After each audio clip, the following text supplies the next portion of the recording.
This Sunday is going to be special for a couple reasons. One, we're going to be back, in addition to our online services, back in the room celebrating together, and I'm so excited about that.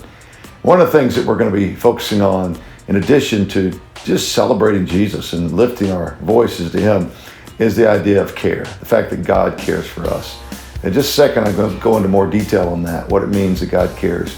But first of all, know that God does care about us, and look forward to seeing you real soon.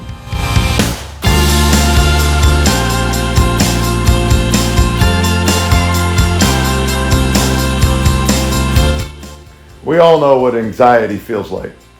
Sometimes as life comes our way, we can get stressed. And one of the things that happens sometimes when we get stressed is we wonder, who cares? What does that look like in our life when we know someone cares versus times when we feel like nobody cares?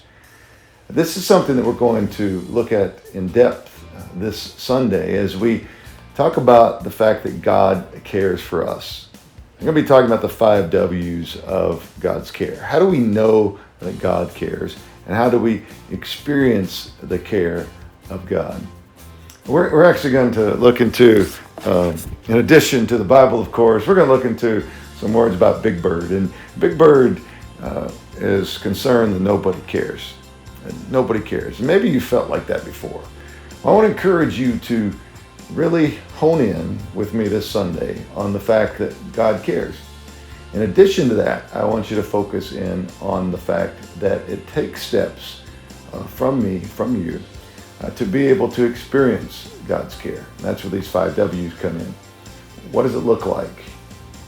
Who is it that we are looking for in our care? Why do we know this? What does it look like? Where do we find it? These W's that are going to be essential to our search as we look into Scripture to know that God cares. So I don't know exactly what your world looks like today, whether it's full of joy right now or full of sorrow. Regardless, I want you to know that God cares. So come Sunday, get ready to hear about God's care for you, because God does care.